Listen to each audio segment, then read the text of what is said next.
有個比喻啊，其實咧，我覺得好似搽 cream 咧，我哋係成日想保護鎖住皮膚裏邊嗰啲營養成分啦。咁就好似我哋有一個夾萬咁嘅，你喺出邊又加個鎖，又再封住佢，又再包住佢咁，係好好啊，保存得好好啊。但係你個夾萬裏邊冇錢咧，冇錢你封咁多冇用。你首先入啲錢落去先。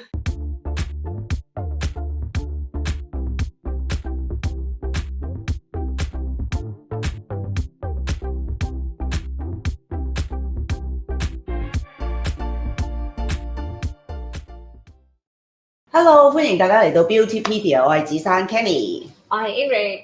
係，喂，我哋今日咧講我嘅頭號最重要要知道同埋清楚嘅嘢，就係保濕啊！保濕點解咁重要咧？梗係啦，我哋日常咧洗面啦，咁都會流失好多啲保濕成分噶嘛，即係個皮膚咧本身有啲譬如天然保濕因子啊，但係你洗個面咧，其實就會流失咗嘅。唔使咧，唔使。都老都自然會流失嘅喎。冇錯，唔使就真係 keep 得好啲嘅啲水分。醒又流失啊！唔使真係冇 keep 得好啲㗎。咁你唔會有嘢刺激到或者係洗走佢啊嘛。不過你唔洗又都頂唔順㗎。咁你會污糟，有第二啲問題發生㗎。咁所以我哋都要 keep 住洗面，又要洗得乾淨。咁你自然咧就會洗弱咗、洗薄咗我哋啲皮膚嘅保護啦，咁然之後啲水分就會蒸走，咁一來覺得掹緊啦，二來咧，如果我哋唔補充翻俾佢嘅時候咧，咁之後可能皮膚都會有好多唔好嘅事情發生嘅，例如會乾啊、甩皮啊，或者甚至乎會發炎啊，會敏感受刺激噶嘛。喂，咁喺一個已經好麻麻嘅基礎上邊，係咪其實保濕真係解決大部分嘅問題？又真係㗎，係咪啊？又真係搞掂晒咁樣。嗱，我哋諗下先，保濕可以幫我哋解決到啲咩咧？首先就譬如當你個皮膚夠水分，你又真係冇咁容易紅㗎喎。即係冇咁容易發炎啊，或者係痕啊，嗰一紮問題會解決到啦。跟住你會有種譬如皮膚如果唔夠水分啦，你會有種乾爭爭嘅削啊、甩皮啊等等又會發生嘅喎。皮肉分離啦，同埋即係好乾啊嘛，即係佢都好似分開一層咁樣，冇嚴重可以乾到。會啊，皮肉分離啊，你未經過呢個階段。我未試過，而家都。咁跟住就皺紋啦、乾紋啦，啱啦。你個唔舒服感又包括，喂，真係乾都有一種感覺㗎，同埋咧又會可能會痕喎，可能會你咧因為痕你又成日去搞佢，跟住佢就更加受刺激啦。係啊，所以其實保濕的而且確係解決咗好多我哋啲基礎問題嘅。如果洗完面咧，我見到好多男士都係咁㗎。係啦，即係叫佢洗面佢 OK 嘅，但係你叫佢搽嘢咧，就好似要生要死咁樣啦。唔好擺啲嘢落嚟啦。咁但係女士就唔會嘅，女士因為我哋嗰個即係感覺啊敏感啲啊，我哋就知道哇，你洗完面唔搽嘢就真係受罪㗎嘛，嗰種感覺。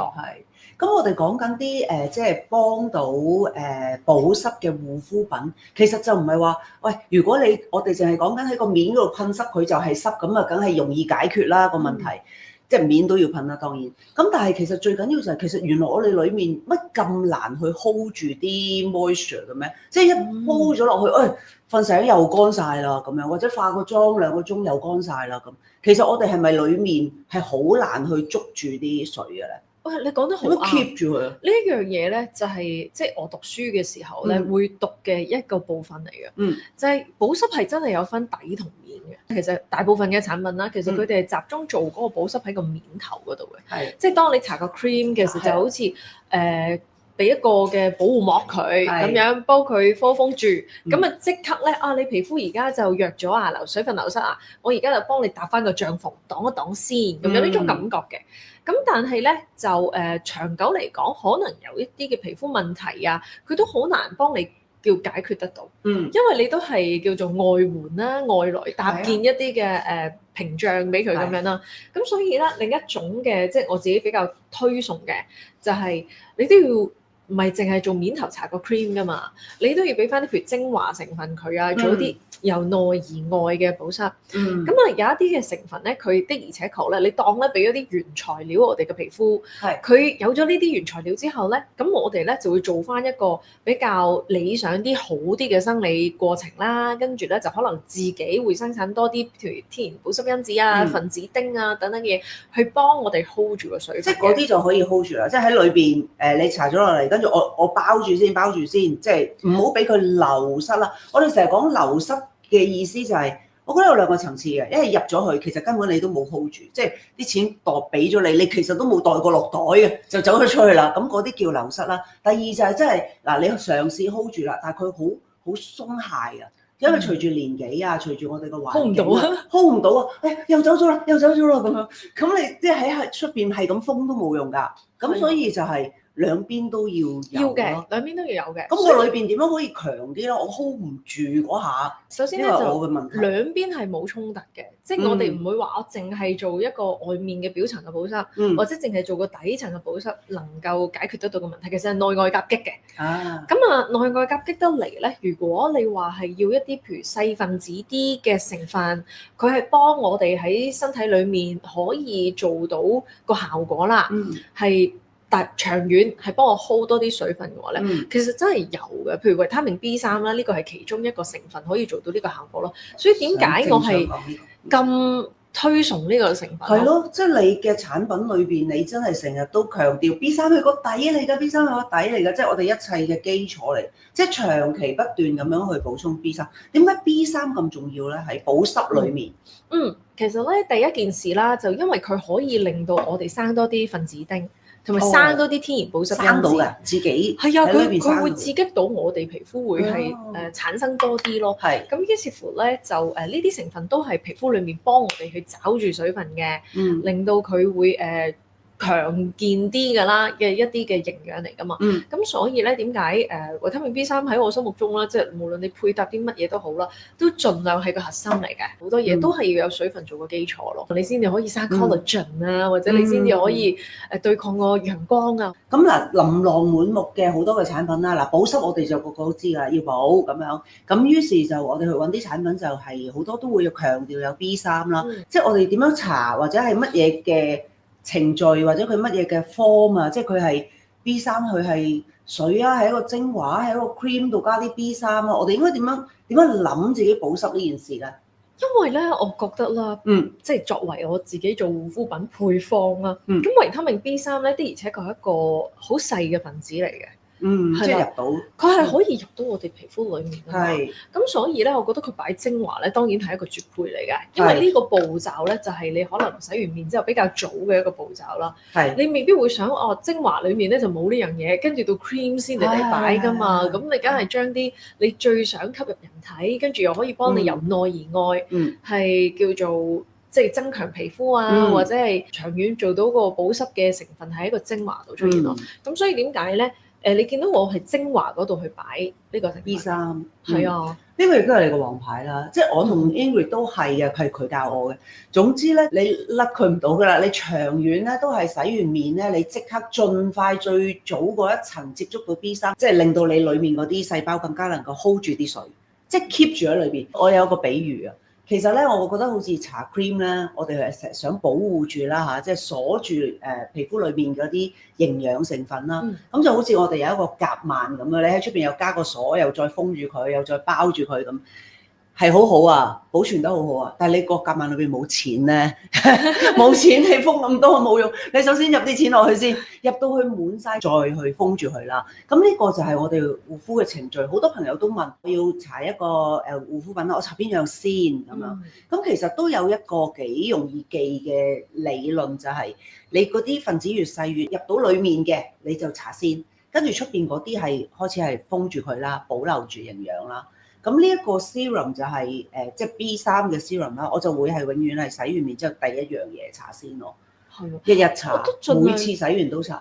盡量咧，即係譬如喺呢個配方裡面啦，都揀一啲都係保濕啊，或者係一啲抗氧化、抗敏啊嘅一啲成分，佢大集合嚟嘅。咁當然主打係 B3啦，但係裡面亦都譬如有 B5啊，有啲海藻精華，咁其實都幾 all in one 嘅一個產品咯。咁維他命 B3 佢本身呢個成分咧，亦都真係好多功能嘅，即係除咗保濕咧，呢個係主題啦。咁亦都係譬如抗暗瘡啦，消炎㗎，佢可以係咪啊？都有啲減少發炎啦，減少發炎係啊。即係如果你話你皮膚係容易紅嘅，容易發炎嘅，咁其實你用維他命 B3咧，你的而且確會好容易見到嘅，就係嗰個發炎嗰個機率啊，佢會降低咗。我成日覺得呢啲係機會率嚟嘅。係，可能好多產品都有話會有 B3，我哋點揀咧？係咪即係都有成分多啊、濃度高啊，或者係有冇質素好唔好咁樣㗎？有㗎，其實嗰個濃度我度咗好耐㗎。係，因為咧咁有啲咧就真係老實講，可能少少嘅啫，當 marketing 宣傳為主嘅。咁可能佢落到個濃度係0.幾個 percent 咁樣，佢都可以 claim 有嘅。有嘅，其實即係你當國際慣例啦，咁係就係0.1% 或以上就已經可以話寫落個 label 度㗎啦，咁樣。咁但係如果佢咁樣擺落去又冇乜意思㗎。係啊，另外咧，咁就譬如大路啲嘅產品啦，可能佢都想做到嗰個效果嘅，可能會落到4% around 係嗰啲嘅分量嘅。咁你見到我哋嗰個維他命 B3 落個濃度係比較進取嘅，係因為我參考咗好多歐盟嗰邊嘅你當啦一啲研究報告啦。由於我哋人體咧對嗰個 B3個承受能力都好高嘅，係咁啊同埋咧就冇乜話特別去叫做呢個成分話有啲咩好容易令人敏感啊、過度啊、嗰啲過量啊，係啦。咁所以咧我就會用到譬如15%呢一個嘅濃度。係啊，其實坊間有啲產品仲高，係，但係就即係我覺得呢個叫剛剛好。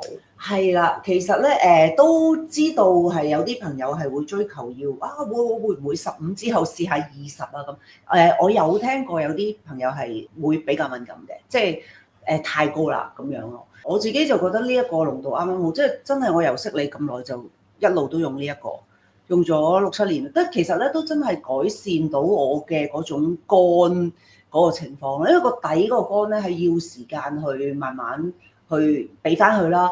同埋咧就係我諗咧，我哋開始流失將會都係越嚟越多㗎啦。即係你一定今日老過琴日㗎嘛，係咪？你聽日又老過今日咯喎，咁你嘅流失就慢慢越嚟越多。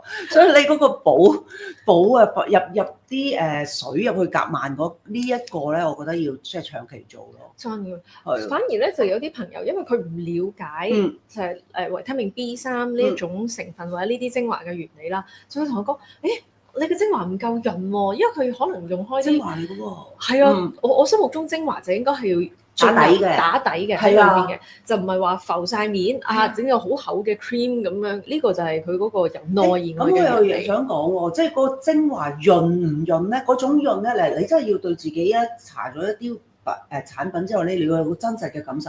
我係感覺到佢好潤喎，但係感覺係裡面喎。因為咧，如果你真係試過好乾咧，你係會知道由裡面乾出嚟嗰種感覺嘅。咁然之後咧，你搽完之後咧，你就會發現嗰種裡面滋潤翻、撫平翻嗰種感覺，跟住先至係出邊嗰個 cream 或者係其他嘅外面嘅產品係喺出邊。我明你講乜？你雖然好乾過你就明㗎啦。我乾過嘛。係啊。我應該就係我初自己做呢個配方，跟住去做呢個產品嘅時候咧，嗰陣嘅皮膚狀態係乾到不得之了。我係搽呢個精華，我最初啦，我係乸嘅。少少係點啊？乸，好似嗰個海綿啊，索水嗰種。哇！我而家諗起有啲嘢走入鼻，即係裏邊索到啪啪聲，feel 到嘅喎，嗰種感覺。係啊，咁但係我應該大約1-2個禮拜到啦，我就已經習慣咗又冇嘢。我聽翻啲咧，即係沙漠嗰啲沙漠肌嗰啲朋友仔，佢哋都有近似嘅感覺㗎。佢哋沙漠肌係啊，佢哋就話：哇，真係好似有啲勁喎咁樣。咁但係當然啦，睇翻自己嘅承受能力咧，大多數其實因為你個皮膚本身唔係話啲成分咁容易入到去㗎嘛，咁所以可能佢以往搽啲嘢都係流於表面為主，佢未曾有嗰個感受。係啦，索到啲嘢去，咁可能皮膚都會未必慣嘅。咁但係正常咧，因為呢個都係一個維他命嚟嘅，咁都係我哋日常我哋人體需要嘅一個營養啦，所以就大部分人都會對呢個成分係冇乜好嘅反應嘅。係啦，咁潤嗰個咧就喺上邊再封啦。咁嗱，我哋講咗 B3啦，咁其實我哋成日聽保濕啊，幫皮膚保濕，仲有你頭先都提過分子釘。原來我哋身體都有分子釘嘅。有嘅，我哋自身有呢個成分去保護住自己嘅。佢係 ceramide 啦，即係佢係幫手 hold 住水。你當咧呢個成分咧就佢係皮膚裡面有好多隻保濕成分嘅。佢其中一隻好重要嘅保濕成分嚟嘅，咁都係自身會有。咁但係咧，如果你話有啲人佢好乾啊，咁可能佢嘅分子丁咁就會唔夠，咁又或者可能佢皮膚有問題，去濕疹咁樣嗰啲，因為分子丁係一個家族嚟嘅，好多款有10幾款咁樣㗎。咁可能咧佢有部分啲我哋叫長鏈嘅分子丁啊，咁亦都佢會係不足嘅。咁所以咧係好複雜嗰啲嘢。咁但係咧，維他命 B3啦呢類型嘅成分啦，都有其他成分都可以做到近似效果嘅。咁但係維他命 B3，我覺得成個整體個效用好好。咁佢其中一個功能咧，就係可以幫我哋生翻多啲分子丁，hold水咯。但係因為皮膚所需要嘅嘢就唔係淨係單單一個成分，我哋皮膚裏面本身已經會製造好多嘢去幫自己，但係個份量夠唔夠咧？唔夠咧，就可能要靠一啲嘢去幫到手。咁所以有啲護膚品我哋都可以揀係有 ceramide 喺裏邊嘅，都可以嘅。使咩話要入到？我呢個都有㗎，先有呢個裏邊都有嘅，係啊。係啊，咁即係我係好貪心地咧，我覺得呢個要係一個全餐。係嗱，本身 B3已經可以幫我哋自己生 ceramide 㗎，我再加啲 ceramide 俾你，驚你唔夠。係，咁咪即係有食有拎咁樣，又保住又 keep 住咁啦。喂，更好嘅咧就係其實嗱呢一個就係B3咧 serum 咧就係最近我哋皮膚嗰一層。咁你一搽完就吸咗入去，跟住你就會有個好柔軟嘅表面，你自己感覺到嘅。再去搽其他護膚品啦，有一段時間咧。呢一個我哋好中意嘅產品咧就消失咗，咁所以咧就係哇而家我又多咗樣嘢啦，佢咧都係一個 B3，咁但係佢就係愛嚟噴嘅，即係出街仲係覺得乾嘅時候咧，可以噴翻上面咯，即係另外一種係兩用嘅，我自己覺得係咪啊？即係 B3 噴霧呢個咧，佢可以當toner啦，係。咁啊，你可能皮膚乾咗㗎咯，你搽嘢唔係好吸㗎嘛，太乾嘅時候，咁於是乎你可以噴濕塊面，少少半乾濕嘅狀態，跟住再搽精華喺最底嗰度有得嘅。其實佢嘅配方同嗰個精華係好似嘅，即係洗完面先噴濕個面，當 toner 用都得，再搽翻serum。可以咁做，係因為你咧，我跟你都學過下嗰啲鏈啊，嗰啲護膚嘅基礎啦。你話其實原來皮膚咧喺濕濕地嗰一下咧係最吸收任何嘢㗎，即係你乾到超乾咁樣咧，其實係唔吸收嘅，難吸收。係真㗎，因為咧破唔到你出邊嗰度入唔到嚟。皮膚滲透的而且確係一個學問嚟嘅。我諗應該大家都有經驗嘅，即係譬如沖涼啦，冬天沖完涼你咪會覺得哇好乾啊，對腳好乾咁樣嘅。咁咧我係長期有呢個問題嘅，跟住我後嚟個解決方案咧就係沖完涼即刻搽嘢，就趁佢半乾濕嘅狀態跟住搽咧。跟住就解決咗我對腳嗰個乾燥嘅問題咯，易啲入㗎，易啲。係啊，咁所以如果你話我塊面我想搽精華，咁你可以噴濕少少，咁就當然唔係滴晒水啦。跟住咧就再用個精華。不過咧個精華份量咧又係即係又係最緊要就係個份量。份量係一個問題嚟㗎，因為咧嗱噴啊即係簡單啦，係啦，你要噴幾下，通常啲人都唔會就住個份量㗎啦。但係精華咧，我試過有啲朋友仔。因為佢覺得呢個係好珍貴嘅嘢，同埋應該係用少少，跟住一粒米仔咁樣，跟住就放全面喎，即係拍一拍就算喎，咁就真係唔夠嘅。唔得啊，唔好慳啊呢個。其實咧，你喺度拍多啲啦，即係我好多㗎，我係幾噴咁樣。你係幾多噴？我3、4噴。我都差唔多3噴咯。係啊，跟住就拍佢咧，其實咧都要即係以秒計啦嚇，可能係幾十秒咁樣啦。咁佢就會慢慢吸晒，你真係感受到佢落到去底咯。呢個唔好慳，因為其實咧你俾嗰個份量咧係入去你個皮膚底啊，唔係你個面，唔係用個面嘅面積計，係佢要入去啊嘛。咁所以呢個真係即係用得多少少咧，你真係會感受到唔同，同埋你上個妝都唔同嘅。係啊，咁同埋即係多功能嘅，你諗下佢同一時間補到濕啦，跟住又有抗敏感啊，或者減少發炎啊、暗瘡啊、濕疹好多嘅問題都會叫做機率低咗咯。我哋成日都即係出到街先覺得乾啊，乾又會影響個妝，又會可能甩甩地啊咁樣啦。咁咧，我而家呢一個咧，我係袋喺化妝袋嘅。咦，到啦，係啦，呢個係第二個用途。佢基本上其實可以係你就算化咗妝都可以保濕嘅，而且咧嗱，譬如而家咁熱啦，出到街熱，又溶溶地妝，又已經化咗妝幾個鐘啦，我咁樣再噴咧，除咗係保濕之外咧，唔會溶到我個妝，而且咧就係有種清涼嘅感覺，所以我覺得話好多用途，可以當定少少妝添啊。咦？如果即係我真係化完妝即刻做，會唔會定少妝？可以㗎，即係俾翻我個妝嗰一個適合嘅水分。係啊，因為你喺個化妝嘅過程當中掃嚟掃去，有陣時會乾乾地㗎嘛。係。咁啊，跟住噴噴咧，就其實都會幫到啲定妝。我見啲化妝師都有用下咁樣。係啊，我都見過有化妝師用。另外一個好處啦，我諗呢個亦都係即係我哋去諗個 size 嘅時候嘅好處，可以上飛機，擺得落化妝袋，同埋可以上飛機，其實好重要。係真啊，而家即係可能一年都飛幾次啦。係啊，飛機真係好乾。同埋即係噴保濕噴霧咧，呢樣嘢都係一個學問嚟嘅。係，即係因為好多保濕噴霧咧，真係水為主，或者可能佢溶劑為主，個保濕成分咧係好少嘅啫。即係少到好誇張，甚至乎你有見過㗎嘛？有啲人係噴水㗎嘛。係啊，即係唔知啲咩礦泉水啊等等。但係其實我啲我唔係好鼓勵。因為係啊，因為你噴完咧，跟住嗰啲水會蒸翻出嚟，有機會蒸嘅過程就帶走埋你自己啲水。係啊。咁所以黑頭啊唔幫你帶走啊，嗰啲水幫你帶走晒。係啊，幾驚。咁你噴嗰下舒服喎。係啊。但係轉頭就蒸翻咯。咁所以佢一定要有翻一個濃度嘅保濕成分。咁先 OK。咁我當然呢個係重料嘅。咁呢個係咪都係又係 B3 又有 ceramide？其實個配方好似精華㗎，只不過佢係即係水狀。水狀當然個濃度會降低咗，但係都你知我用料都唔會太差嘅。同埋咧，即係個所謂嘅用料唔係太差咧，包括埋呢個噴嘴啊。喂，我有個心得分享啊，孤寒咧就即係輕輕噴一下，千祈唔好，一定要噴到落底。嗱，如果咧我唔知呢度睇唔睇到啦。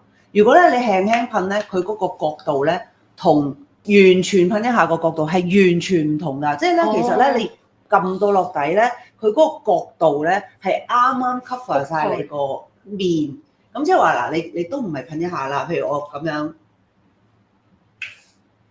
我明你講咩，其實就係呢個角度。明啊，你就唔會一忽一忽咁深啲，係啦，反而佢嗰個噴霧波就會大啲，覆佢晒成塊面。係啊，其實呢啲好手勢化嘅喎，個個人嘅手勢唔同，有啲人手勢永遠唔撳落底嘅，佢寧願咧輕輕半下咁樣撳10次喎。其實啲嘴唔係咁樣發明俾你咁樣用，其實佢哋嘅研究咧就係你撳嗰下個力度同埋個角度咧都計埋。